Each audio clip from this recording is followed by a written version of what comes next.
Welcome to Sports Today's Morning News Wrap. I'm Siddharth Gulati and I'm going to bring you all the latest updates that made the headlines on different newspapers and on various digital platforms. Let's just begin with some cricket news and specifically from India versus Australia at the Border Gavaskar Trophy. Well, the Indian cricket team, they had their officially first session at the Optus Stadium in Perth, which is going to be the venue for the opening test of the 5-match series that begins on November 22nd. That is this Friday. Well, there was a specific focus on the slip catching at the Optus Stadium with the likes of Yashasvi Jaiswal, Virat Kohli, KL Rahul and Sarfaraz Khan, being handed that slip practice, and at the very same time there was Rishabh Pant also, who was primarily focusing more on his role as a keeper, which is going to be an important part for India come the all-important 5-match series. And apart from the slip catching also, the bowlers with the likes of Mohammad Siraj, Akashdeep, they had an elongated session. There was a bit of rain too also, but then it did not deter India's practice because they really focused on, getting their basics right. There's going to be a detailed package on it. I'm going to do it very shortly, but as far as, how things stand here, there was rain at the Optus Stadium, but then it didn't stop the Indians from practicing ahead of the opening test, which is going to begin in a couple of days from now. Well, there's also an unofficial update on Devdutt Padikkal here, because apart from Yashasvi Jaiswal, Virat Kohli, KL Rahul and Sarfaraz Khan, there was one more guy in Padikkal who had an elongated batting nets practice session at the Optus Stadium, which might just mean that he could play his first test match on the Australian soil, primarily at the number 3 position. And why I say the number 3 position?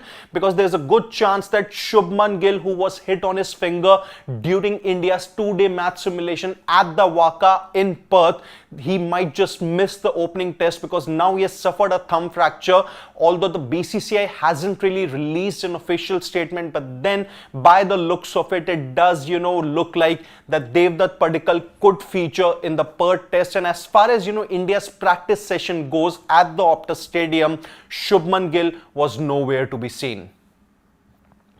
Well, moving to more cricket news here, but then Indian women's cricket team news that Shafali Verma has been dropped from India's away ODI tour of Australia that's going to begin later in November. Well, India are going to play a total of 3 ODIs against Australia here. It is going to be an away series, and Shafali Verma, who did not really have the best of the women's T20 World Cups in the UAE earlier this year, and also the ODI series against New Zealand that took place last month, she could not really get going, scored just 56 runs in the 3 ODIs, and that's why she has been dropped. But then what it means that it could mean an extended run for someone like a Yastika Bhatia alongside Smriti Mandhana at the top of the order, because that there's going to be an ICC Women's ODI World Cup that's going to take place next year in India, and they want to explore all their options. But then it's going to be a big setback for Shafali Verma, who would want to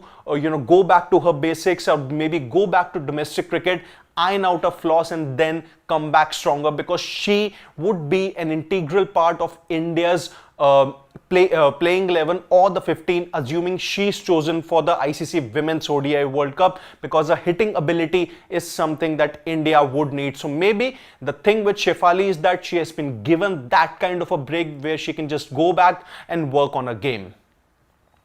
Well, moving to more cricket news here, that Sri Lanka are going to take on New Zealand in the third and final ODI of the series. Well, remember, Sri Lanka have already sealed the series. They have already taken an unassailable 2-0 lead in the series, and the third ODI is going to be the final chance for New Zealand to salvage some pride and end the tour of Sri Lanka with a consolatory victory. Well, let's just see now what the newspapers really have to say here, that Mohammad Shami has been selected in Bengal squad for the Syed Mushtaq Ali Trophy. Well, currently what this means is that his BGT return might be delayed, but then the selectors really want to, have a look at his fitness from a far more broader perspective.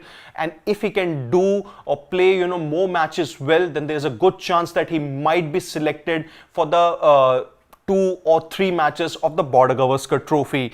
And also there's going to be Daniel Vittori, Australia's assistant coach. He's going to leave for the IPL auction, and he's not going to be a part of the Australian camp for the opening test of the Border Gavaskar Trophy. He's going to be for the preparations, but then he's not going to be there for the duration of the test match. And also in case of the Indian football, well, they have ended the year 2024 without a win after a 1-1 draw with Malaysia. Well, India lost to Australia 2-0 to begin the year. There was another defeat to Uzbekistan 3-0. They lost to Syria also. A draw came against Afghanistan. Then there was a defeat against Afghanistan. They drew with Kuwait, lost to Qatar. They drew with Mauritius also. Another defeat to Syria. A draw with Vietnam, which was an encouraging sign, 1-1. And now to end 2024, there has been a draw with Malaysia, 1-1.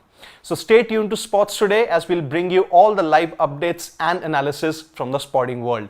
Until then, on behalf of my producer Pawan, it's Siddharth Gulati saying goodbye.